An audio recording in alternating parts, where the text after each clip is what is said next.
Hello, AP class. I'm gonna give you a quick, well, I don't know how quick it's gonna be. It'll be what it's gonna be in terms of length, but I wanted you to get a bit of a review for Thursday. Let me check the schedule. Yes, Thursday we meet at 8:15. First period of the day, I'm gonna give you a quiz on all of Act 1. So I've given you all, I think I leaked in the AP Drive folder. Um, there's that quiz right here. If you want to be prepared, have a look at that quiz, because that's how I'm gonna um, quiz you on Act 1, Scenes 1 and 2. Um, also, Acts 3, 4, and 5. I thought I would go over those questions with you now. So, everybody can follow along in this Google Doc here. Here are the questions I put up for Act 1, Scenes 3, 4, and 5. All right, so in Act 3, we meet Laertes and Ophelia, brother and sister. We have already seen Laertes in Act 2 interacting with Claudius. Claudius gives Laertes leave to go back to college, and Hamlet doesn't actually get the same sort of permission to leave. Hamlet's still sticking around Elsinore. I asked if there's let's see, is there evidence of a lack of sincerity in his tone and style of speech that suggests he is only playing the role of good brother?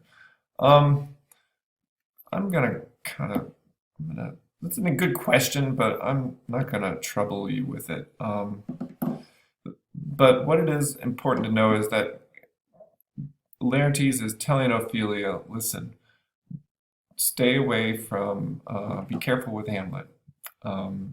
He is a prince. You aren't on the same status as him. If you are romantically involved with him, you need to be careful because he's probably not going to marry you.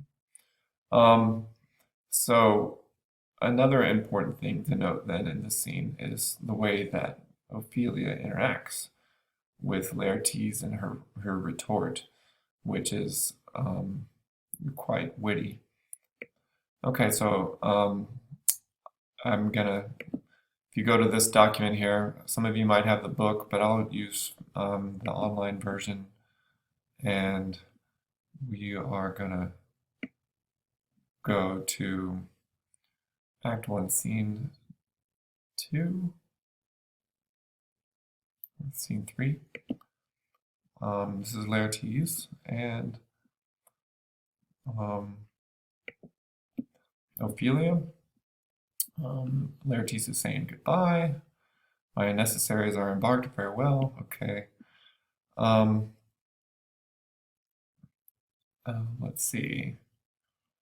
For Hamlet, the trifling of his favor holdeth a fashion and toy in blood, a violet in the youth of priming nature, forward not permanent, sweet not lasting, the perfume and suppliance of a minute no more. So Laertes is basically saying, you are a trifling, you are just a small thing in Hamlet's life, like a passing fashion, you're a toy. You are not permanent. A violet in youth doesn't live on past that youthful stage. Flowers aren't forever. Not lasting. Yada, yada, yada. Again, Laertes at length says, don't give yourself to Hamlet. There's some overtones there. And then Ophelia we see a little bit into how, sort of modern perhaps she is. She says, I shall the effect of this good lesson keep, as watchman to my heart. But good my brother, Do not as some ungracious pastors do, show me the steep and thorny way to heaven, whiles, like a puffed and reckless libertine, himself the primrose path of dalliance treads, and recks not his own reed. Um, Translated into modern speak is, okay, sure, I'll keep your advice, or I'll consider what you said. But listen, don't be like one of those pastors or preachers who preaches how to get to heaven while he himself or she herself are off doing bad things. Like a libertine is somebody who, is living a life of, I guess, moral looseness.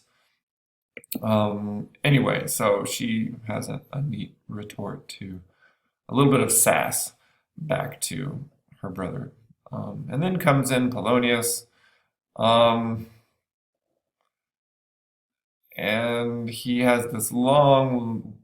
Polonius is known for being long-winded.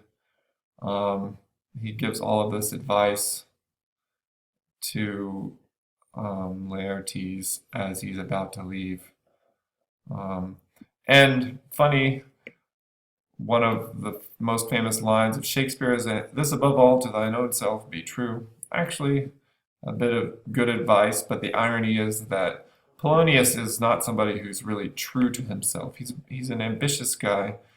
He wants to be closer to Claudius the king. He's the advisor of Claudius. There's this new regime, and politically, Polonius wants to get in the inner circle. He's sort of hungry for, the latest gossip that's going on.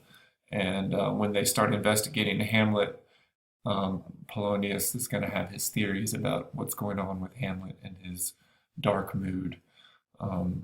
So Polonius is somebody we should be a little suspicious of. All right, so let's go on to Act 1, Scene 4. And here we have Hamlet, Horatio, and Marcellus. And they are going to go out and look for the ghost. And lo and behold, here comes the ghost. And Hamlet is sort of invoking protection from the heavens. He's angels and ministers of grace defend us. Be thou a spirit of health or goblin damned, bring with thee airs from heaven or blast from hell. Be thy intents wicked or charitable, thou comest in such a questionable shape that I will speak to thee. I'll call thee Hamlet, king, father, royal dame. Oh, answer me. So it should be noted, back in this day and age, you don't mess around with ghosts, witchcraft, all of that stuff. You could, as Sheriff Bell says, put your soul at hazard. So when they encounter this ghost, it is, something to really take seriously. And also, Hamlet is going to be quite moved when he sees the form of his father sort of lurking about, and he's going to want to talk to him. Some great language here. Why thy canonized bones, hearsed in death, have burst their cerements, why the sepulchre wherein we saw thee quietly interned hath opened his ponderous and marble jaws. Okay, a sepulchre is a tomb, and it was made of marble, and the jaws, that's great. Sort of, maybe it's not personification, but it's a great metaphor comparing a sepulchre to some kind of beast that has jaws, and these jaws have opened up and let out this ghost from the grave. Horatio warns Hamlet, be careful, what if it turns you crazy? We don't know what's going to happen if you deal with this ghost. Hamlet is bold enough to go ahead and follow the ghost, so they leave at the end of Act 4, and then here Horatio and Marcellus are left alone. And Marcellus delivers another really famous line in Hamlet and in all of Shakespeare, which is, something is rotten in the state of Denmark. Meaning that if there are ghosts walking around, this is not a good thing. Something is up. It's not natural for there to be ghosts walking around. And you may have noticed, if you read earlier on when they were talking about the ghost, they made note of this legend that when Julius Caesar was murdered, that at midnight on that night there were ghosts from the graves of Rome haunting the city because it was an assassination of somebody who was in power, and therefore a disturbance of this sort of order and a disturbance of natural laws, that there's an effect, a consequence for that, and one of those effects is ghosts, hauntings. So something is rotten in the state of Denmark. Again, also in this line, rotten brings up this idea of there's this disease, there's this plague. Hamlet senses it to diseased, rotting, the motif of the world being an unweeded garden. Hamlet mentions that in his first soliloquy. This is a motif that comes up, and you should be able to make a connection to Oedipus and the plague in Oedipus, something we'll talk about more in class. Act 1, Scene 5, one of the most exciting scenes is when Hamlet is with the ghost. By the way, the ghost was probably played by Shakespeare himself, scholars think. And he says, I am indeed thy father's spirit. I am by the day confined to fast and fires, meaning he's in purgatory. And in purgatory, he has to suffer a little bit before he can go to heaven.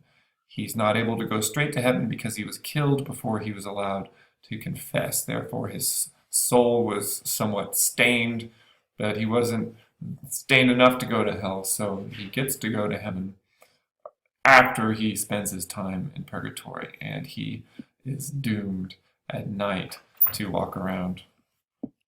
All right, so as I was saying, he's in purgatory, and at night he walks around as a ghost, and he cannot even talk about the horrors of being in purgatory. He says, I could a tale unfold whose lightest word would harrow up thy soul, freeze thy young blood, make thy two eyes like stars start from their spheres. He's going to spare Hamlet the horrific details of the afterlife, which is pretty intense. Okay, the ghost basically here rats out, well, I guess he reveals that his brother Claudius, that incestuous adulterate beast, that's Claudius, he killed him. How did he kill him? The king, Hamlet, was sleeping in his orchard, always as he does in the afternoon. And Claudius comes in, and with a juice cursed, heap it on in a vial, a juice of cursed, so this is this poison, okay, in Shakespeare there's all kinds of cool poisons. Well, this one is particularly terrible.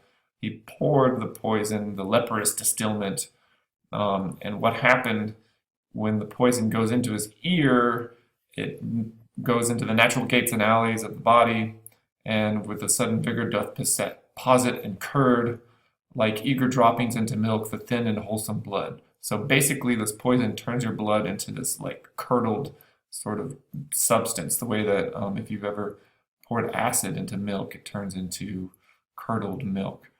And then an instant tetter barked about, skin broke out in these crusty hives. Eventually he just died, and it was a horrible, horrible death. Hamlet says, oh my God, I can't believe this. Holy crap. The ghost makes them all swear not to say anything. Swear, swear, swear. Okay, we swear. And then they swear not to say anything. Hamlet says, I have to do some more investigating, and as perchance hereafter shall I think it important, to put on an antic disposition. He's going to act crazy. so that he can look into this murder and then act from that.